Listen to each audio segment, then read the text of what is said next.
Hello guys! ఈ ఏడాది most awaited చిత్రాల్లో ఒకటైన 'పుష్ప 2' విడుదలకు ఇంకొక 20 రోజులు మాత్రమే సమయం మిగిలి ఉంది. ఈ సినిమా చిత్రీకరణ ఇంకా పూర్తి కాలేదు. అయితే ఇప్పటికే రిలీజ్ చాలా ఆలస్యమైన నేపథ్యంలో ఈసారి మాత్రం అనుకున్న ప్రకారమే డిసెంబర్ 5న 'పుష్ప 2'ని విడుదల చేయాలని సుకుమార్ అండ్ టీమ్ అయితే రెయిన్బోలో కష్టపడుతోంది.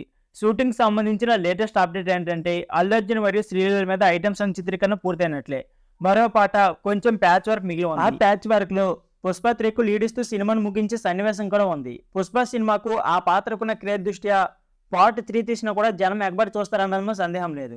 అయితే పుష్ప 1లో అలాగే పుష్ప 2లో మెయిన్ విలన్‌గా నటించే ఫహద్ ఫాజిల్‌ను పరిచయం చేసి తన మీద 20 నిమిషాలు కథ నడిపి పార్ట్ 2 మీద క్యూరియాసిటీ పెంచేలా చేశాడు సుకుమార్. మరి పార్ట్ 3కి కొత్త విలన్ని పరిచయం చేసి లీడ్ ఇస్తే దానికి హైప్ పెరిగేందుకు అవకాశం ఉంటుంది. ఈ నేపథ్యంలో మూడో పార్ట్‌లో విలన్ పాత్రధారి ఎవరిని పరిచయం చేస్తారనే ఆసక్తి అయితే ప్రేక్షకుల్లో ఉంది. అయితే ఇందుకోసం కొన్ని పేర్లు పరిశీలించి ఒక బాలీవుడ్ నటుడిని దాదాపు ఓకే చేసిన సుకుమార్ ఆ తర్వాత వెనక్కి తగ్గినట్లు సమాచారం.